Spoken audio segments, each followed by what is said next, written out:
Bueno, primero que nada agradecer a todos los participantes de este simposio y en particular a Rodolfo por invitarme. Igual me sentí bastante halagado que el Rodo me invitara. Obviamente cuando me planteó la invitación, yo obviamente dije que sí. Siempre me gusta como tratar de ir ayudando, sobre todo en el enfoque que tenía el simposio en un principio, que era presentar esto a alumnos de Ingeniería Acústica de Valdivia. Al principio traté de hablar de cosas de acústica arquitectónica, de espacios artísticos, como dice el título de la charla, pero también en virtud del tiempo y un poco pensando en el público objetivo, lo fui acotando más al área de estudios de grabación. Entonces, después no quise cambiar el título, pero en particular lo que voy a hablar hoy día son como enfoques prácticos de estudios de grabación.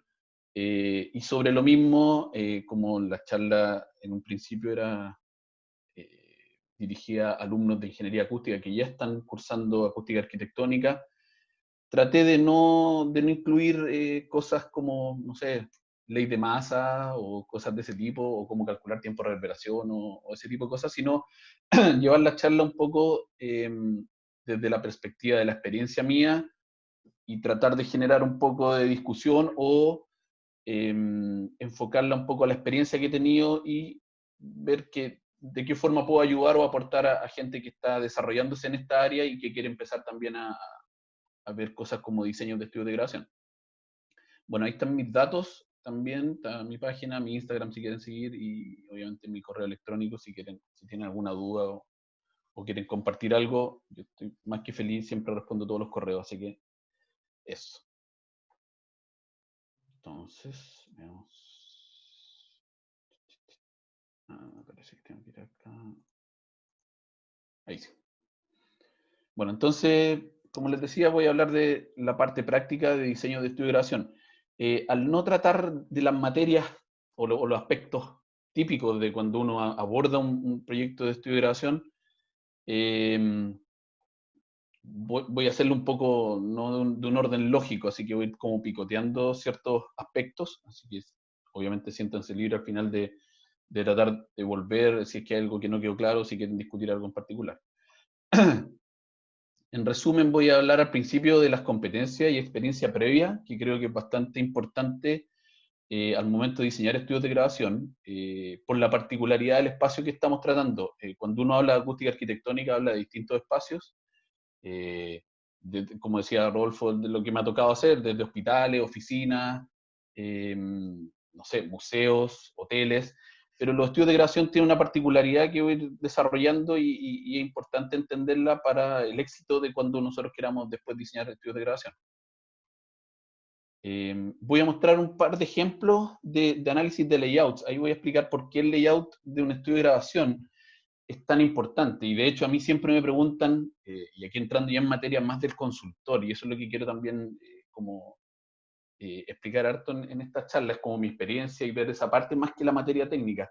Eh, Cuando uno aborda un problema de un estudio de grabación, se empieza a dar cuenta en la práctica, yo más de 10 años haciendo estudios de grabación, que el layout del estudio de grabación, o sea, la distribución de los espacios, es fundamental y en general el cliente lo pasa por alto o creen que ellos pueden hacer el layout y después a uno lo llaman cuando ya está listo eso. Y los errores que se cometen en esa etapa del diseño son súper, a veces no los podéis remediar. Debo contar algunos ejemplos que me pasaron. Entonces vamos a ver algunos layouts.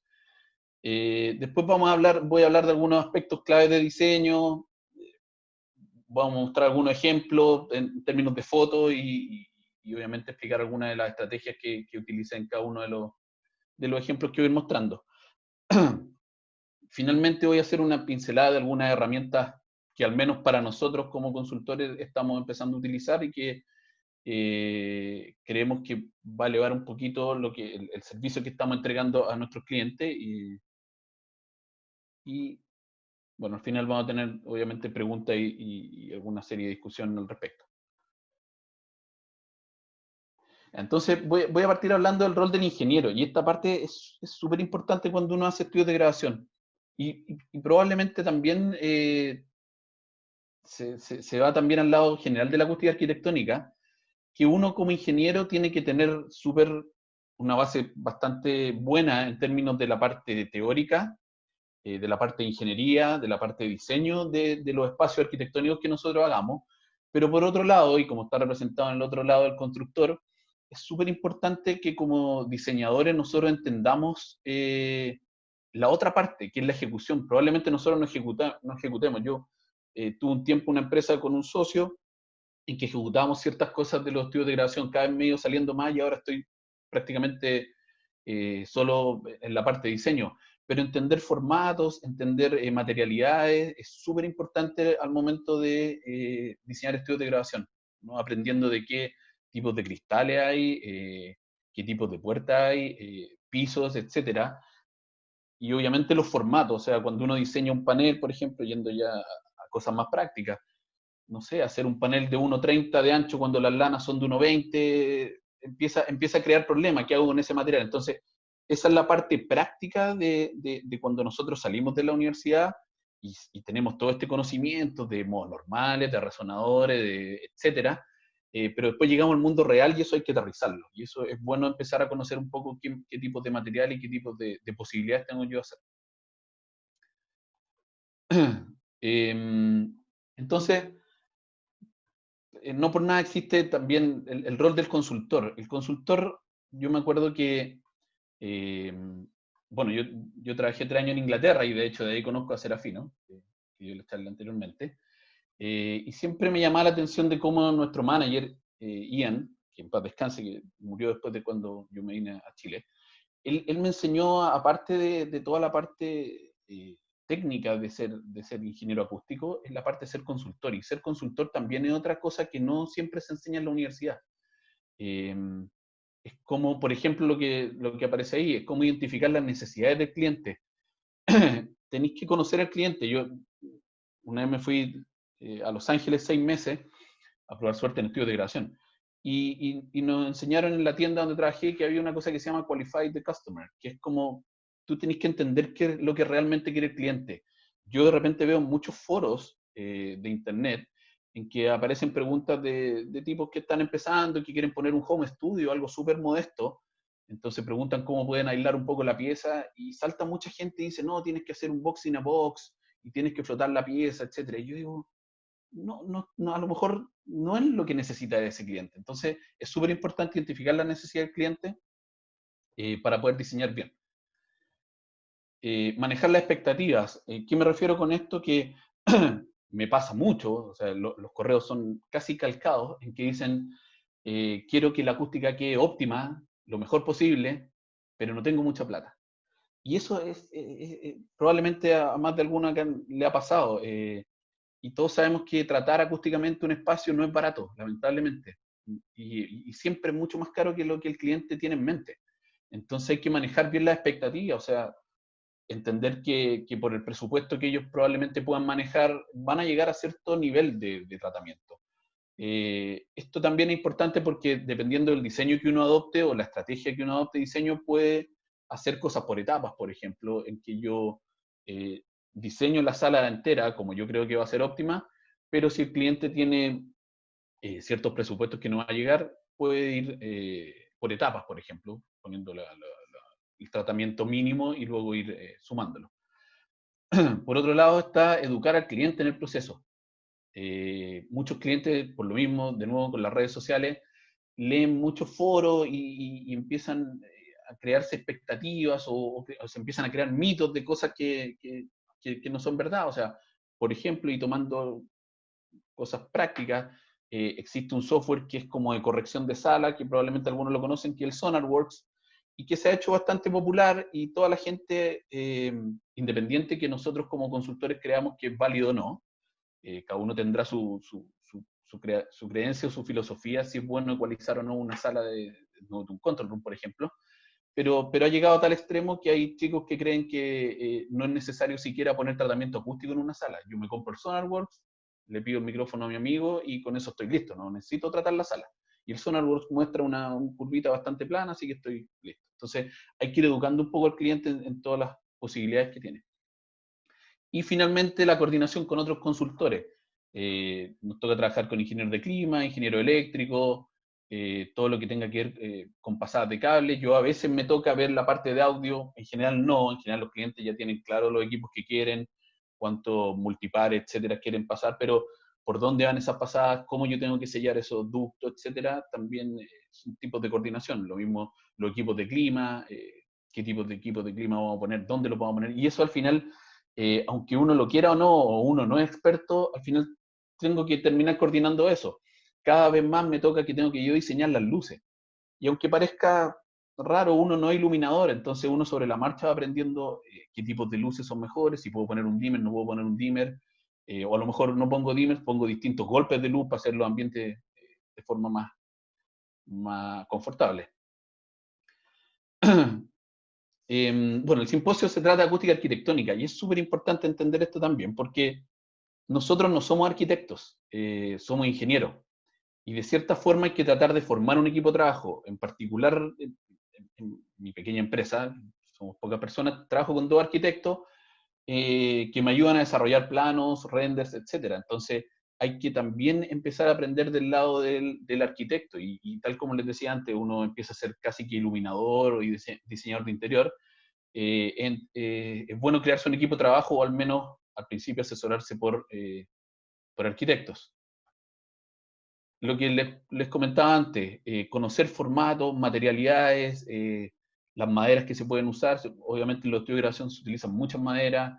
Qué tecnologías nuevas me permiten hacer cosas nuevas. Existen materialidades. El otro día, eh, no sé, conversamos con Rodolfo de nuevas tecnologías, etcétera, que se pueden ir incorporando al clásico o añadiendo, digamos, a los clásicos difusores o resonadores que nosotros conocemos. Entonces hay que estar atento a ese tipo de cosas. No sé, yo de repente voy a Sodimac, o para la gente que fuera del país, como estos típicos como ferretería o lugares de construcción a comprar ciertas cosas, pero siempre voy a la zona de materialidad y veo qué revestimientos de piedra hay o qué cosas me pueden servir para integrar dentro de mis diseños.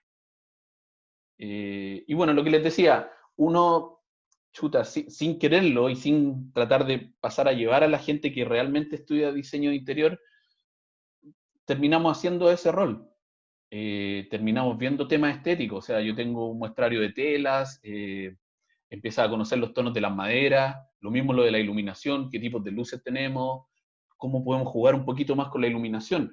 Hay clientes que les gusta la iluminación un poco más moderna, con LEDs o cosas así, hay clientes que les gusta la iluminación más clásica.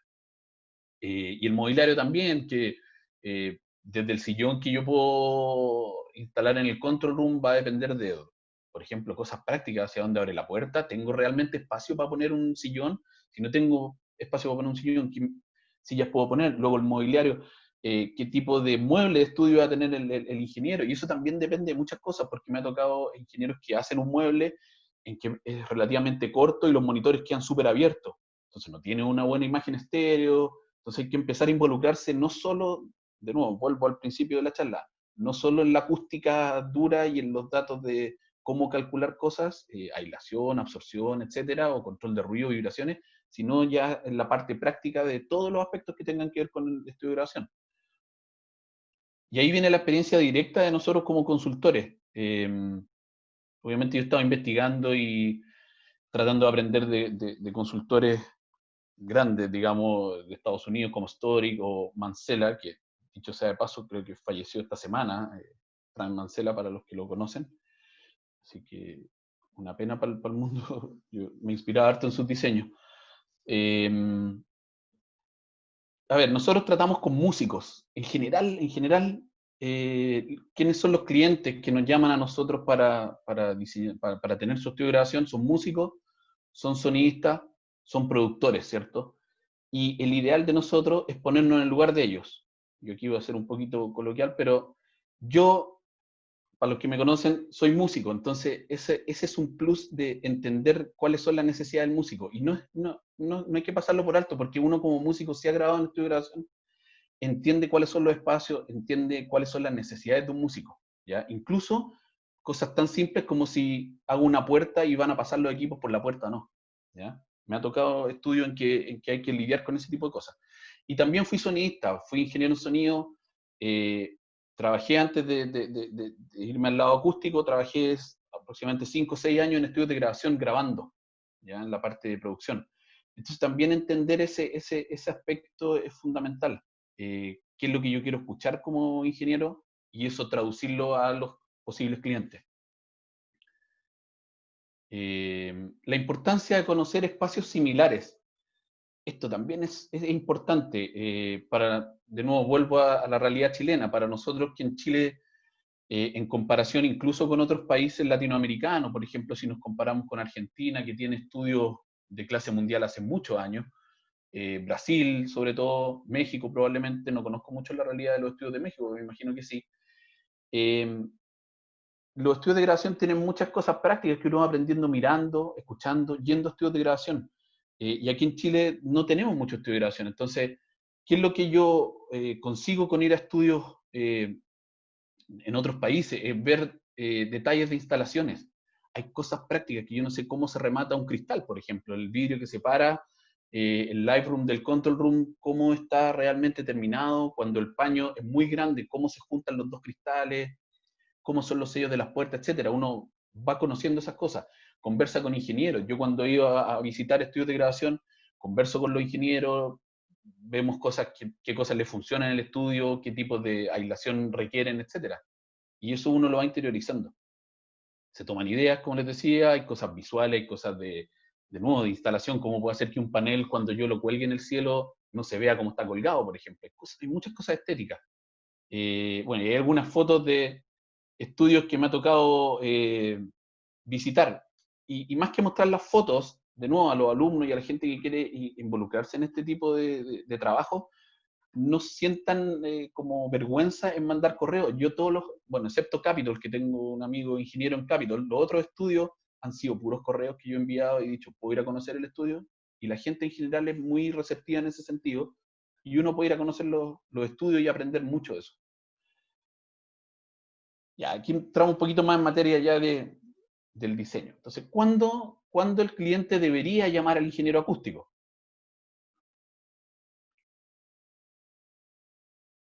Al principio, cuando dice, podría hacerme a lo mejor un estudio de grabación. En ese momento tiene que llamar. ¿Qué es lo que me pasa mucho? Que mucha gente me ha dicho, mira, no te llamé al tiro, voy a esperar un rato, voy a hacerme yo el estudio y después te llamo. Y el problema es lo que pasa es que, como todos sabemos, las esquinas dentro de una sala son bastante apetecidas, por así decirlo. Siempre queremos utilizar las esquinas para poner nuestros tratamientos. ¿Y qué es lo que pasa? Es que muchos clientes ponen las puertas en la esquina, y a mí me ha tocado incluso estudios en que yo he llegado y la puerta está en la esquina, ya en obra, digamos, y la han corrido de la esquina, obviamente con los costos que ha tenido hacer eso. Entonces, es importantísimo que se llame al consultor lo antes posible. Dentro de los aspectos generales de diseño, cuando diseñamos estudios de grabación, tenemos layout, eso ya lo voy a discutir en detalle, voy a mostrar ejemplos en realidad. La aislación del ruido exterior hacia afuera y desde el exterior. Control de ruido y vibraciones de los equipos que tengamos instalados, ya sean manejadora o un simple sistema split. La aislación sonora interior entre espacios. El tratamiento interior, ¿ya? Todo lo que tenga que ver con absorción, resonadores, difusión, etc. Y otra cosa importante es la supervisión en terreno. No basta con que nosotros entreguemos los planos y no sepamos un poco cómo se ejecuta eso. Si bien nosotros probablemente no vamos a ser jefes de obra, es importante ir a terreno y asegurarnos que lo que nosotros diseñamos se ejecute como tiene que ser. Porque al final del día, tu mejor currículum es cómo suenan los estudios que tú has diseñado. ¿Qué consideraciones tiene el layout? Las dimensiones generales, hay que optimizarlo, obviamente, ¿cierto? Es como un Tetris, que yo empiezo a mover estas piezas para optimizar el espacio lo mejor posible. Aquí otro punto importante, el espacio disponible no es lo mismo que el espacio real terminado. Hay muchos, no sé, clientes que me dicen, mira, tengo 45 metros cuadrados disponibles, pero eso no significa que el live va a ser de 30 metros y el control va a ser de 15. No son esas, cuando yo empiezo a poner tabiques, no sé, de 30 centímetros de espesor y pongo a empezar tratamientos de 20 centímetros de espesor por lado, ya en esa cota me puedo comer, no sé, 50, 70 centímetros. Y lo otro es que a menos espacio interior, en general es mejor acústica. A veces para ciertos tratamientos acústicos necesito espacio, y eso tampoco lo ve el cliente. Obviamente, sin entrar en detalle, todos conocemos los criterios de Volt, Bonello, etcétera, y todo lo que tenga que ver con la distribución de modos normales. Y eso obviamente se ve, ojalá al principio, cuando yo empiezo a distribuir el layout. Los accesos y la circulación. ¿Dónde van a estar las puertas? ¿Van a poder entrar los equipos? ¿Van a poder entrar los instrumentos? Incluso van a poder entrar los muebles. A mí me ha pasado que hay que tener cuidado porque a veces los clientes ya tienen comprado el típico sofá que va atrás en el control room y si no tomamos en consideración que eso tiene que pasar por la puerta, eh, es vital eso. O si hay que sacar alguna cosa para hacerle mantención, etcétera. La visibilidad y conexión, las ventanas y campo de visión. Aquí también es otro tema que hay que ir mirando ejemplos y mirando estudios. Las fotos que mostré atrás, yo cuando fui al Hit Factory Criteria en Miami, me paré en la ventana y la ventana era más baja que mi altura. Yo mido 1,73. Entonces uno dice, pero ¿cómo? Bueno, si tú piensas, en general el productor está sentado, entonces no siempre es necesario tener una ventana que llegue a los 2 metros de alto, porque estoy perdiendo posibles tratamientos, o si tengo un 5.1 ahí arriba no voy a poder poner bien los altavoces. Entonces, ojo con lo de las ventanas y los tamaños. Y obviamente en planta, dónde están ubicadas esas ventanas y cuál es el campo de visión que tiene el ingeniero a ver los músicos en el Lightroom. Los formatos y usos del estudio, bueno, no voy a entrar en detalle, obviamente un estudio de música a un estudio de post es distinto, y si es estéreo 5.1 también los diseños son distintos. Y la influencia general, o sea, cómo el layout va a influir en la acústica de la sala y el tratamiento interior, lo que les decía un poco poniendo solo ese ejemplo de la puerta. Pero otros tipos de distribuciones me van a determinar cómo realmente va a sonar el estudio al final del día. Voy a mostrar algunos ejemplos más o menos rápidos. Chuta, me queda re poco tiempo. Siempre me alargo. Ya. Este es un estudio de post, voy a pasar rapidito. Este es un edificio y eso me pasa mucho que en general nosotros convivimos con espacios que están acotados. Rara vez nos pasan un terreno grande, una parcela y nos dicen, haz el estudio como tú quieras. Me ha tocado, pero muy pocos casos. En este caso teníamos 3 estudios, el estudio 3, no sé si se ve mi mouse, el estudio 1 y el estudio 2, cada uno con su pequeño locutorio. Y después esto terminó siendo algo así. Ahí tenemos a la izquierda abajo el Control Room 2 con su estudio 2. Al medio casi tenemos un Control Room que era un pequeño 5.1 para hacer algún tipo de mezclas de ese tipo, cada uno con su locutorio, y luego el Control Room 1. ¿Qué es importante de esto? Esto es una productora, entonces lo único que quiero como rápidamente destacar de esto es que el Control Room 3, donde está el 5.1, tengo doble puerta, porque el requerimiento de este estudio es que yo me encierro y quiero mezclar, por ejemplo, ambientes de una película, por lo tanto necesito un nivel de ruido de fondo bastante bajo. A diferencia de los otros control rooms, que son lugares donde se produce comerciales, y en general esas puertas viven, yo trabajé en productora haciendo comerciales como ingeniero, y esas puertas en general viven abiertas. Entonces no saco nada con gastar la plata en poner 2 puertas y al final con una basta, y si es que, porque en general esa puerta pasa abierta. Este otro layout de una radio. Lo particular de esto es que, de nuevo, tenía este espacio disponible, tenía esta puerta en la fachada, esto está en un segundo piso, pero salía una escalera, y el locutorio, o el vivo que se le llama a esta parte, tenía que tener visibilidad de los 2 control rooms, porque si estaban tratando de un programa acá y por algún motivo se caía la transmisión de uno, se podía cambiar al control room 2. Y ahí es donde empieza uno a evolucionar el layout. Después me pidieron que hubiera una editora en la esquina superior derecha, hay 3 editoras, que no tienen nada que ver con esto, pero también tienen visibilidad. Entonces después hay un espacio público a la izquierda y ahí dividimos ya los 2 controles, y el control de la derecha tenía su locutorio pequeño también. La idea era que los espacios funcionaran simultáneamente. Después se eliminaron las editoras y se cambió a esto. Y finalmente mutó a este layout que fue el final, que tengo un control acá, el aire acá al medio, y después tengo el otro control con su pequeño locutorio. Ahora, si se fija, entre el locutorio y el aire hay un cristal, porque esta radio obviamente televisa sus transmisiones, que es lo que se usa mucho ahora, como digamos, podcast o cosas de ese tipo, y querían que se viera mientras se estaba ocupando el aire y el locutorio, digamos, con una pequeña silla, hubieran programas de forma simultánea. Así terminó siendo esta radio. Y hay un ejemplo de cómo se utilizaba de forma simultánea un programa de radio en el aire más grande, y ahí atrás hay una entrevista que se está llevando a cabo de forma simultánea. Obviamente los cristales que se utilizaron acá son cristales laminados acústicos bastante gruesos.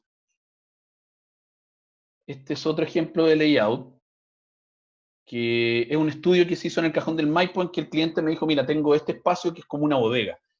Me puedo quedar con el radier y eventualmente eliminar todos los muros y podemos partir un poco a cero, que fue lo bueno.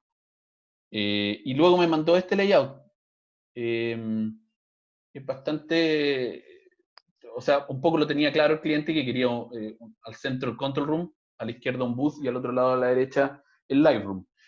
Pero hay un concepto súper básico en los control rooms, que tienen que ser simétricos, o un espejo, lo que yo tengo a la derecha sea simétrico a lo que tengo a la izquierda. Y ahí yo no cumplía con eso. Entonces tomé esto y lo empecé un poco a modificar. Si se fijan, las ventanas para mí son muy grandes, no es necesario que sean muy grandes. Entonces las achiqué. Achiqué las ventanas, puse doble puerta acá, y luego puse una puerta acá a la izquierda, no sé, mi mouse parece. A la izquierda puse otra puerta, logrando simetría absoluta en el control room y manteniendo un poco el layout que quería el cliente. Ahora el cliente, si se fijan acá, tiene unas ventanas atrás. Él quería ver el Cajón del Maipo por la ventana, o sea, las montañas, etc. Y le dije, chuta, no puedo hacer eso. Pero después dije, puedo invertir esto y dejar las ventanas mirando hacia el frente y manteniendo un difusor que comúnmente utilizo en las partes de atrás de los control rooms, y manteniendo ventanas. Terminó siendo eso, el estudio, con un buen live room y con una sala de control y un booth al otro lado, manteniendo nuevamente la simetría en el espacio del control. Y ese es el estudio terminado, digamos. Voy a ir un poco más rápido, ya casi estoy en la hora. De hecho, me pasé. A ver, el diseño estético, un pelito más rápido. Hay una cosa que es súper importante, que es la vibra o la onda del estudio, que tiene que ver con las materiales y las formas. Recuerden que estos espacios son creativos, la gente tiene que sentirse cómoda dentro de los espacios. ¿Cuál es el approach que tomo yo? Es que de un diseño atractivo estéticamente, adapto la ingeniería que necesito. Es un poco, yo esto se me ocurrió al leer algunos papers de la BBC, de cómo hacían los estudios de radio. Ellos partían de una forma modular, más o menos de 60 por 60, en que ellos iban modificando el frontis de cada módulo dependiendo de cómo iban ecualizando la sala. Entonces, si necesitan ciertos resonadores, lo único que cambiaban era la tapa de este cajoncito. O si necesitaban más absorción en medio agudo, ponían el frontis de este módulo, lo hacían poroso, etc. Yo hago algo similar.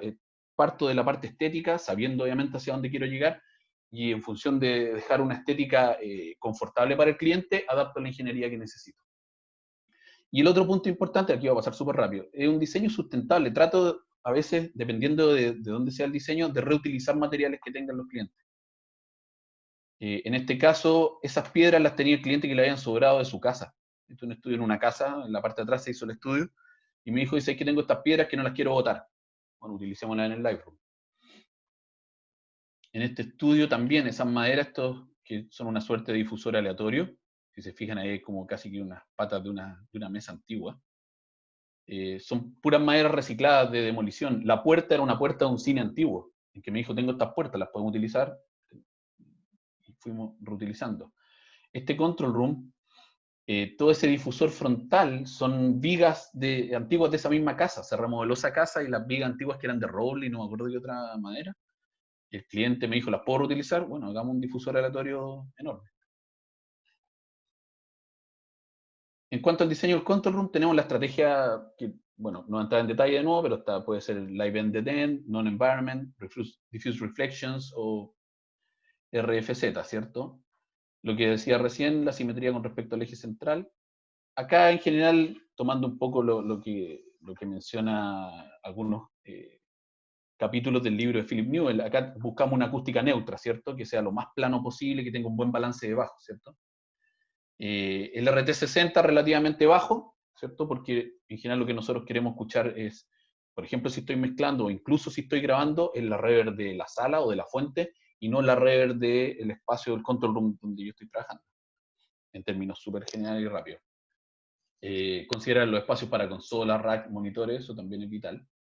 Y hay algunos ejemplos de estudios que he desarrollado. Si se fijan, a mí me gusta utilizar harto telas, y detrás de las telas pongo los tratamientos que necesito para cada proyecto. Un poco clásico, Mancela, o incluso ahora hay otros diseñadores que ocupan ese tipo de estrategia. A mí me gusta personalmente hacer ese tipo de diseño. Pero bueno.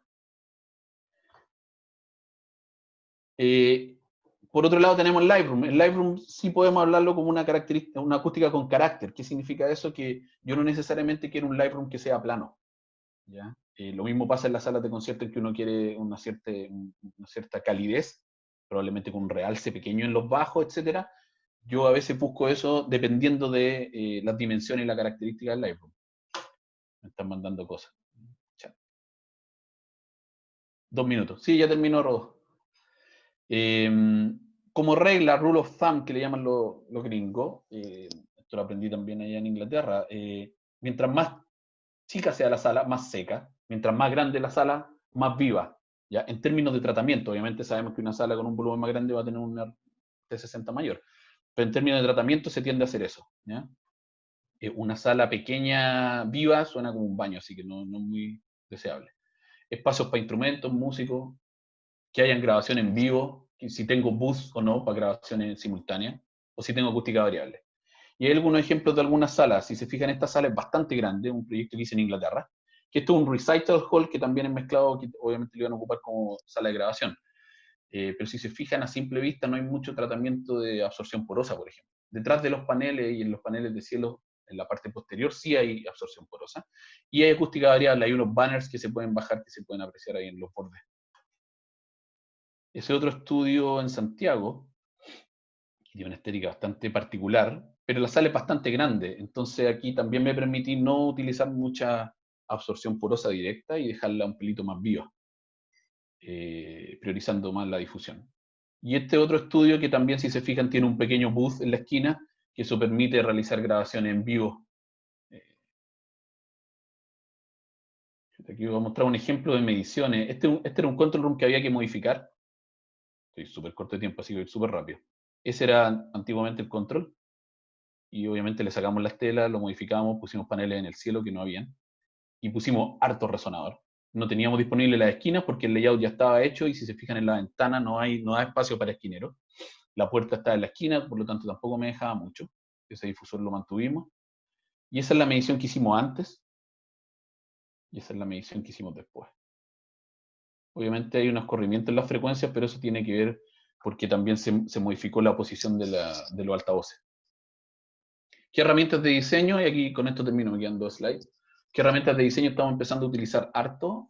Son los renders, que son bastante bienvenidos por los clientes, porque los clientes pueden ver, como se ve ahí, distintas tonalidades de madera o telas, y eso, antes de construir el estudio, de nuevo, como les decía, la vibra y la parte creativa de cómo se va a sentir. Piensen que un ingeniero va a estar 12 horas probablemente mezclando ahí adentro, entonces, cómo es la iluminación, cómo es la estética, es súper importante. Y por último, otra herramienta que también estamos empezando a utilizar, que hace poco, pero no la he probado todavía, tratando de hacer también ingeniería inversa, un software de modelación que nos permite predecir los modos normales de una sala, a diferencia de lo que podría ser el CAT acústico o el Odeon. En este caso está centrado a modo normal, entonces puedo poner fuente, receptor, etcétera, y mapear, un poco predecir cómo va a funcionar. Eso. Muchas gracias y disculpen si me pasé, disculpa, Rob.